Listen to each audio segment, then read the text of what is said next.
my God, dude! I told you when I put this shirt on, Bro. it's business. Bro.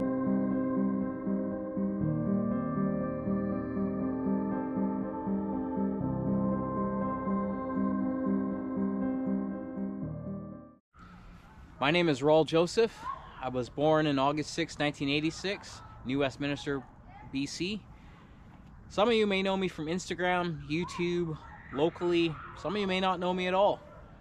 But this story that I'm about to tell you guys is one that will inspire you, or maybe some others. What does fishing mean to you, and your earliest memory? What fishing means to me, it's creativity, it's peace, it's a spiritual connection to my dad. It's taught me patience, the value that some things great that you really want, you might have to wait for, but really put the work in for. Fishing for me is done a lot. It's not just who I am, but it's saved my life. Fishing also, to me, means that it's nature's medicine. So sometimes I come out here and you might have some stress or something that has been on your mind, and when you get out into nature and you touch grass, it heals me as well. My first memory of fishing was probably the first time I went fishing with a neighbor of mine and my dad at I think it was a local pond or something in Fleetwood, and we were fishing for panfish, little sunfish, and I ended up catching 13 that day. Yeah, surprisingly, 13, and that is literally how I got hooked from there. But through the years, I started fishing in little creeks, catching minnows and stuff like that with my dad. Once I caught my first bass, I think I was really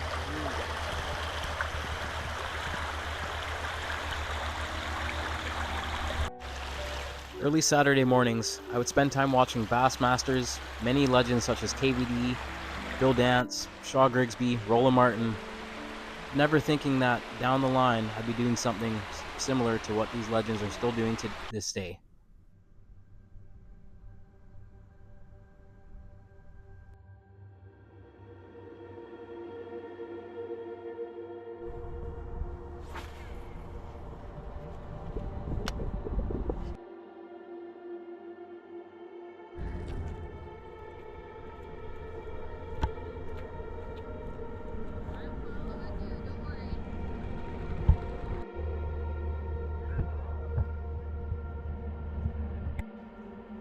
What makes this place so special, this is one of the first places I caught my very first bass with my dad when I was very young.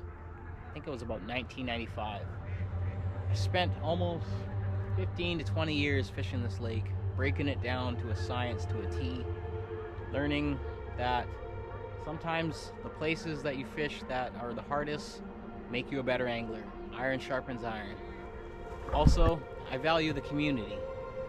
We have a fine community that often walk around this lake in activities or events, and some of those people you'll hear from right now.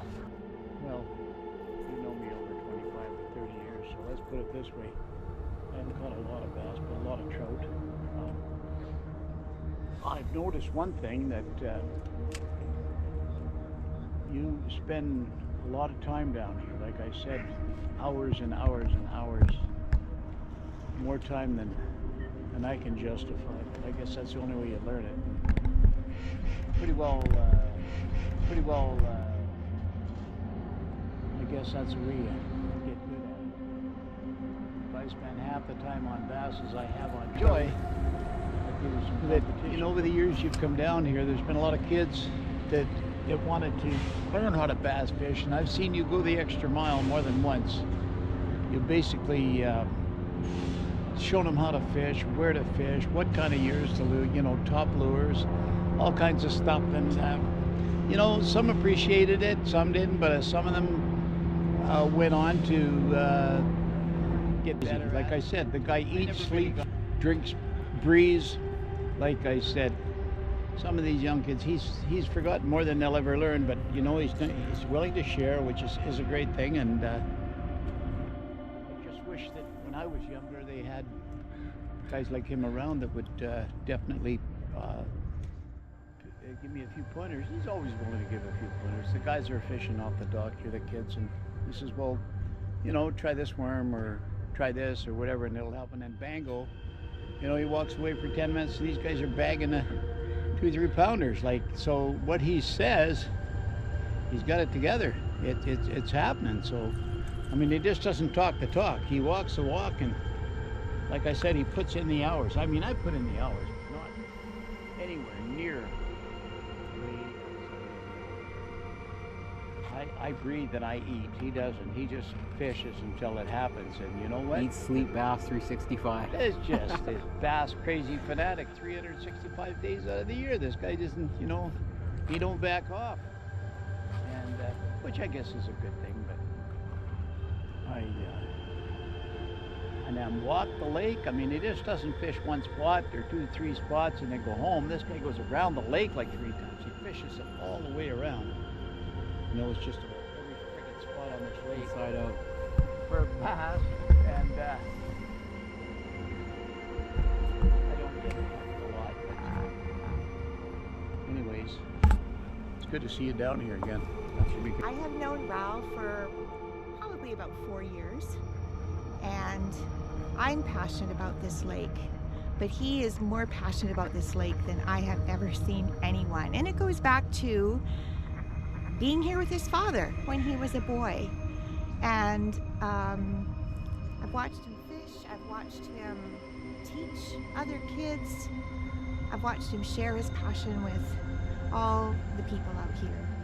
And it's actually just a joy to know him and to see Well, the it's been love a long that he has time. for this place. Over the last 5 or 6 years, I guess, really, I've seen him fishing along lots, loves bass fishing and stuff like that. Very in tune with bass. In fact, sometimes I see the bass running in all directions just to get away from him. So basically, he's quite good at what he does. He's non-stop, and he kind of scares me because actually I found him. He was fibbing me, but then one day I saw a big bass there, and he was sitting there, you know, like a big grin on his face. Well, that's 1 of 20 I caught today. No, I'm just joking. But you've caught what, 4 or 5 a day, haven't you? I try and push for 5. Yeah, for 5, yeah, stuff like that. So I just go after meager trout. So you know, there's no talking to Raul because you know his fish is so much bigger than mine, eh? So that's you know how it is. But to tell the truth, he's a very good fisherman. Very likes walking around, gets his exercise in, and knows what he's doing when it comes to bass. And that's all I can say. So Raul, known Raul, he's out fishing every day at the lakes for about 20 years now, and he's really scientific with his fishing. He's dialed right in. He knows exactly what's going on at what season. He uses lots of his knowledge to the local kids at the lake. He's really great to just stop and talk to and ask how the fishing is going. He's out here almost every day. It's his passion. It's his life. He lives it, breathes it, sleeps it, and yeah, he's a great knowledgeable guy, and it's always nice to go fishing with him once in a while when we get out. And yeah, follow him online. He's a really cool guy. Knows what he's talking about.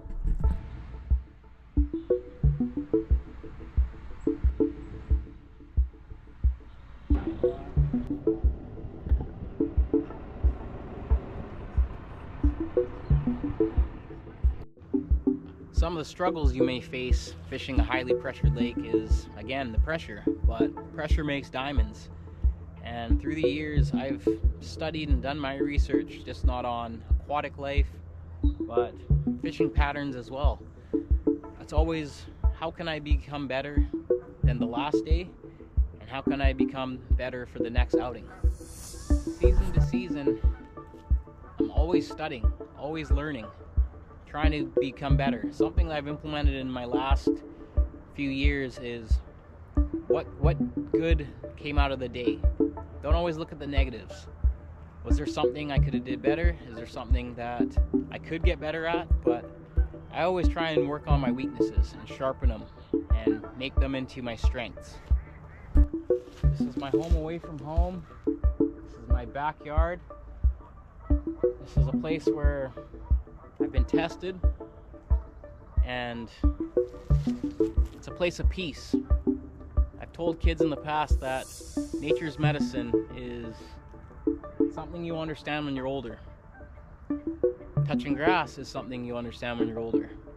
But you take those moments and you live for those moments, and you cherish those moments and the time you spend. But also fishing pressured bodies of water prepares me for when I've gone traveling across the world to fish other places. So if I can do something with an artificial lure at this lake, which is a very highly pressured lake, I can do it anywhere, just like I did in Georgia. My dad used to teach me that you never pay attention to what the next guy is doing. So sometimes we have a lot of anglers out here that they're curious to what that guy's doing. How come that guy is more successful? It's not to slight anyone, it's just that my dad taught me if you're trying to be the best at something, you try and do it better than anyone, even yourself. So, you know, I consistently just put a lot of time in, and sometimes people said I'm one-track minded. Well, I'd rather be one-track minded than stuck in a rut partying or doing something foolish with my time. Time is valuable. Time matters where you spend it. And if I could spend it on the water at a place that has seen a lot of wins for me, even some losses, maybe the hardest times of my life, I'd rather spend time and be one-track minded in that than invested in my time in something that will drain away from it. Some of the struggles that you can face on fishing a highly pressured body of water, it can be your mindset. So sometimes in the seasons or the off season, I kind of sharpen my mind if I'm in the gym or being active, going for runs, setting up plans and plays for the future next season. It's always a good thing to get yourself ahead, but those are just some of the things you can face out here on a highly pressured body of water. You got to have a tough skin and a tough mindset. Through the years, fishing has taught me how to become more patient.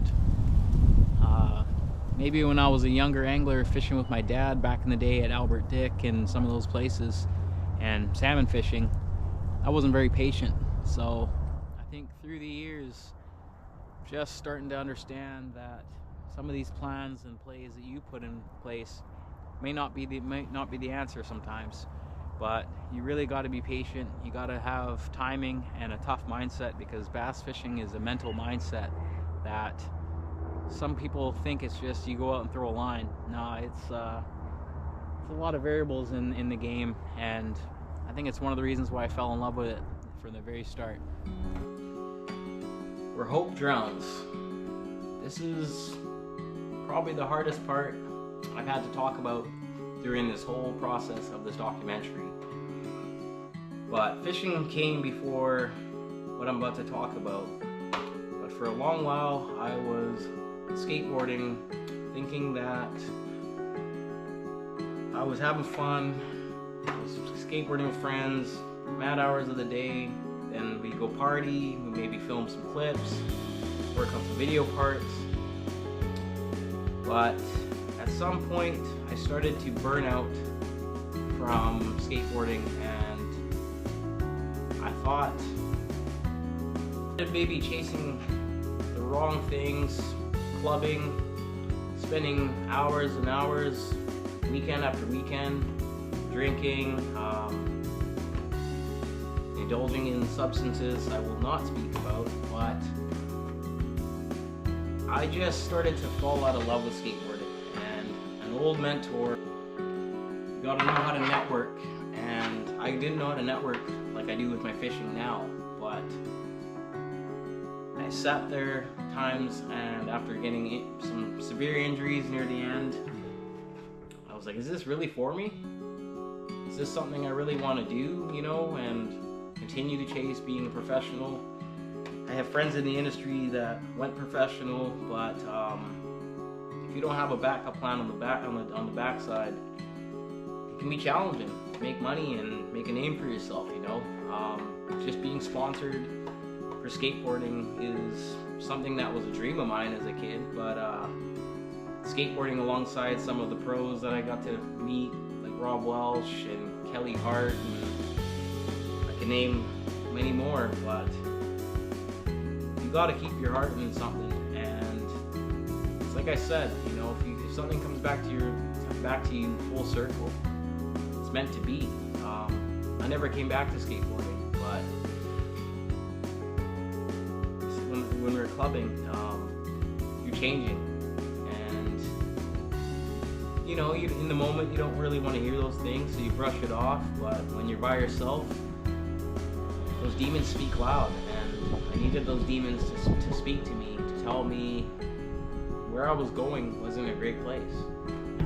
Don't do what I did and go down the wrong path, and do not do drugs, kids. Do not overly, excessively drink to the point where you don't know if it's Sunday's coming from Tuesday or what it is, you know. But yeah, it was a hard time in my life.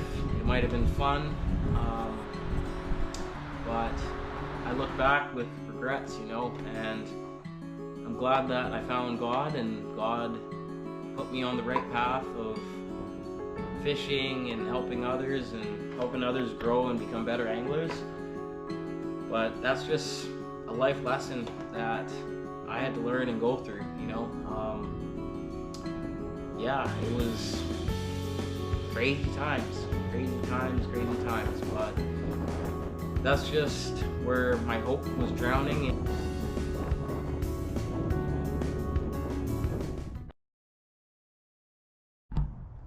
So when I felt that I was falling out of love with skateboarding, and I didn't know what the next possible outcome of that would be, I was sitting there on a bed. I think it was in 2015, maybe going into 2016. There was a tournament I wanted to do in Osoyoos.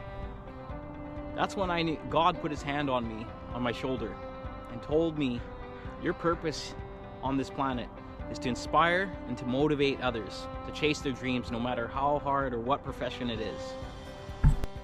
So I went to that first tournament not knowing anything about smallmouth bass. I knew there was largemouth in that lake and on the Big O. Obviously got last place, but I took a lot of knowledge I learned from a lot of the other elder anglers. And if you ever get knowledge or just anything from any anglers who might have a little bit more experience, acknowledge the fact that they took time to teach you something.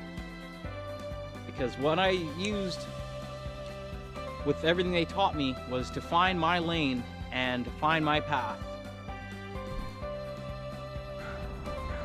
So the next year, I think this was now 2016, I did one more tournament in Osoyoos, and I put it in my head that I did not want to be last place.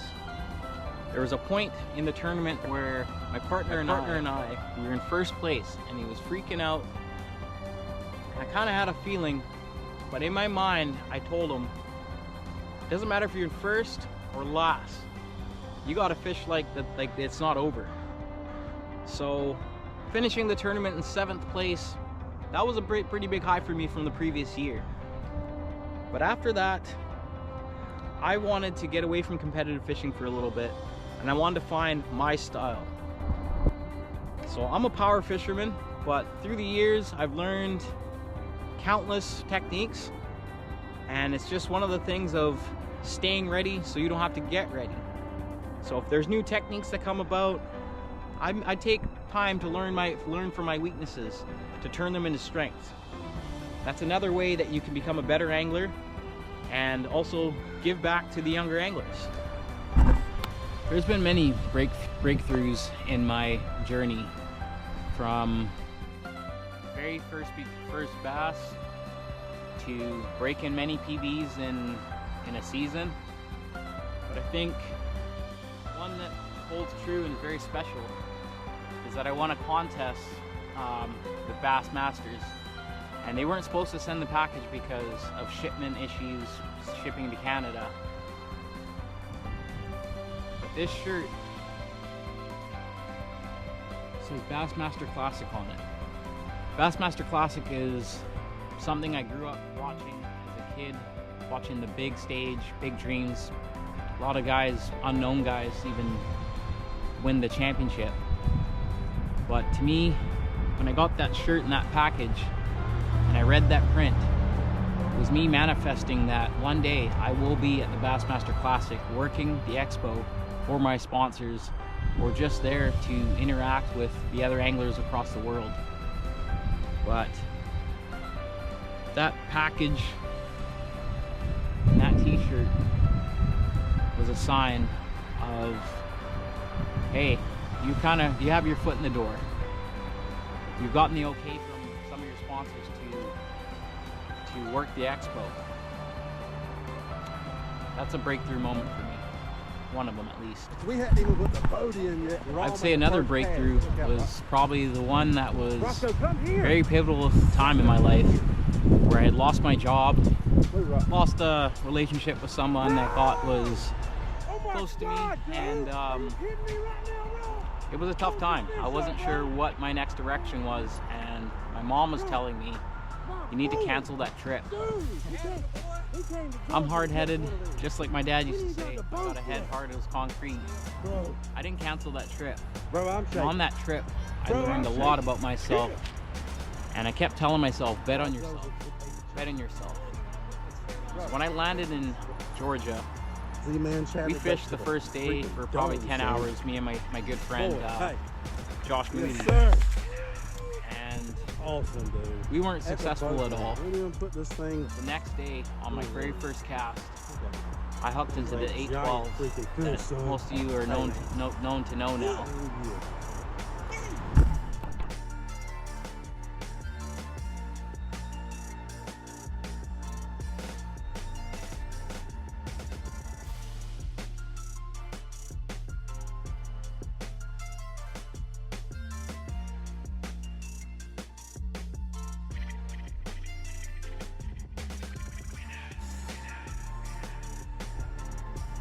Lessons and advice to anyone that wants to pursue the fishing industry or sports or anything. You're gonna have naysayers and haters, but you gotta believe in yourself more than you can imagine sometimes.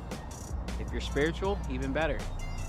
Rely on the Lord. The Lord has provided me with a God-given talent to fish, inspire, motivate others, and my honest advice to anyone is never give up.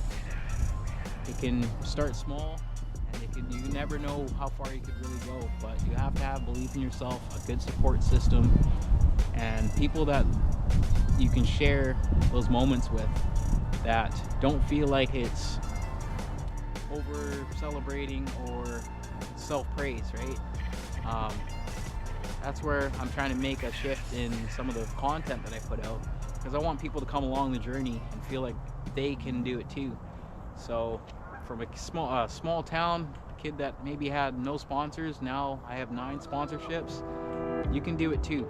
Don't let anyone say you can't do something, but you got to believe in yourself, and you can do it. Anything is possible, and possible is nothing. My future goals that I have for myself in the industry, I would like to land maybe 2 of my dream sponsors. I'd like to obtain my guiding license. I'd like to travel more to the States and fish more, to have more breakthrough moments like I did when I traveled to Georgia. But my advice to anyone who has a dream, don't let anyone tell you what you can and can't do. I've had a lot of naysayers in my life tell me certain things were unobtainable, but through hard work, dedication, anything is possible, and impossible is nothing. It sounds cliche, but with the faith I have in God and the work I put in 365 days a year with fishing and trying to become a better angler on and off the water, those are just some of the things I want to obtain into my future. I'd also like to venture down to the Bassmaster Classic, wherever they're holding it. I promised my dad before he passed away that I would make it to the Bassmaster Classic. That's either working the expo for some of my sponsors, just being in the atmosphere, soaking it all in, meeting fishermen from all across the world, and just sharing the love and passion that we all have for fishing.